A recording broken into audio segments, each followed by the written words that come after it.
চলো আজকে তোমাদের সাথে শেয়ার করে নিই জন্মাষ্টমীর দুটো কেক। এই কেকটা ছিল একটা হাফ পাউন্ডের, দুটো কেকই অ্যাকচুয়ালি হাফ পাউন্ডের এবং দুটোই বাটারস্কচ। দুটো দুরকমভাবে বানিয়েছি, একটা খুবই সিম্পল, দুটোই খুব সিম্পল, দুটোই বিগিনার্সদের জন্য খুব ইজি। একটা ওইটা ছিল আর একটা এটা, দেখতেই পাচ্ছ খুব ইজি। আমি কিভাবে বানিয়েছি একটার ফুল ডিটেলসটা দেখাবো আর একটার শুধু ফাইনাল আইসিং থেকে দেখাবো। এই কেকটার ছবি আমি ভালো করে তুলতে পারিনি, কাস্টমার যে ছবিটা পাঠিয়েছিল ওটাই আমি অ্যাটাচ করে দিয়েছি।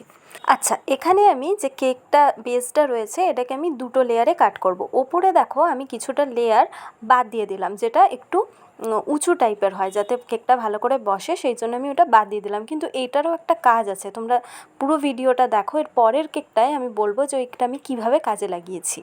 এরপরে আমি ক্রিমের লেয়ার দিচ্ছি, যেমনটা সবাই করে থাকে।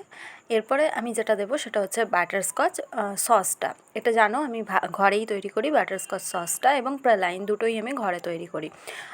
তো এটা দেওয়ার পর আমি প্রালাইনটা দেবো। প্রালাইনটা কিন্তু ভালো মতো দিতে হবে, হ্যাঁ। আমার বাটারস্কচ কেকে এই প্রালাইনটা ভালো মতো থাকে, যাতে প্রত্যেকটা বাইটে ওটা পড়ে। আর এটা আমন্ড দিয়ে করা থাকে, হ্যাঁ, বাজারের কেনাটা নয়। আচ্ছা, এরপরে আমি ভালো করে সোকিংটা করে নিয়ে ক্রাম কোটিংটা করে নিচ্ছি। ক্রাম কোটিংয়ের সময় যে ক্রিমটা দেওয়া হয় সেখানে খেয়াল রাখতে হবে যাতে একদম পাতলা একটা ক্রিমের লেয়ার পরে, একদম যাতে লেয়ারগুলো বোঝা যায়, মানে স্কিনটা যাতে বোঝা যায় সেই রকমভাবে ক্রাম কোটিং করতে হয়। বেশি ক্রিম দিয়ে কিন্তু ক্রাম কোটিং করা দরকার পড়ে না, তাহলে খুব বেশি ক্রিম মনে হয় খেতে। তো দেখলেই আমি ক্রাম কোটিংটা করে নিয়েছি। ক্রাম কোটিং করে নিয়ে কিছুক্ষণ এটা ফ্রিজে আমি সেট করে নিয়েছিলাম। এরপরে আমি ফাইনাল আইসিংটা ভালো করে করে নিচ্ছি। আর এখানে আমি দুটো কালার ইউজ করেছি, একটা হলুদ আর একটা দিয়েছি সবুজ কালার। এই দুটো কালার দিয়ে আমি একটা এফেক্ট দেওয়ার চেষ্টা করেছি, জানি না কেমন লাগছে। আমি এর আগে জন্মাষ্টমীতে অনেক রকমের কেক অনেক রকম কালার দিয়ে করেছি, হলুদ, নীল। তো এইবার এইটা ট্রাই করলাম, তোমরা জানিও তোমাদের কেমন লাগছে। কাস্টমার যে নিয়েছিল তার তো খুবই পছন্দ হয়েছে। আর একদম সিম্পলের মধ্যে ওই কেকটা ছিল, জাস্ট একটা টপার দিয়ে আর একটা ময়ূর পেখম দিয়ে। এবার আমি যে কেকটা করছি এটাও একটা বাটারস্কচ কেক, সেম প্রসেসেই আমি করেছি। আমি ফাইনাল আইসিং থেকে এটা দেখাচ্ছি। এটা হলুদ রঙের করেছিলাম, আর এর যে ডিজাইনটা এটা তোমরা ফন্ডেন্ট দিয়েও করতে পারো। ফন্ডেন্ট দিলে কি হয়, বাজেটটা অনেকটা বেড়ে যায়। তো আমাদের তো বাজেট অনুযায়ী কেকগুলো রেডি করতে হয়, তো এখানে সেরকম বাজেট ছিল না, আর খুব ছোট কেক। তো আমি এখানে একটা ছোট মাটির ভাঁড় মতো নিয়েছিলাম, ভাঁড় বা ঘট তোমরা যেটাই বলতে পারো, একদম ছোট্ট যেটা পেয়েছিলাম, যেটা অ্যাভেলেবেল ছিল সেটাই নিয়েছিলাম, এবং সেইটাই দেখো আমি রেখে এরপরে এটা ক্রিম দিয়ে ভালো করে মাখনের যেমন হয় ওই রকম করে দেবো।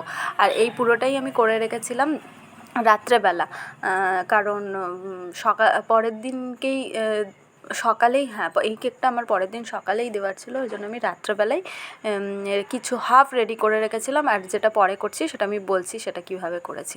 তো দেখো এতটা পর্যন্ত করে আমি রেখে দিয়েছিলাম। এরপরে আমি পরের দিন সকালবেলা কাজটা আবার শুরু করছি।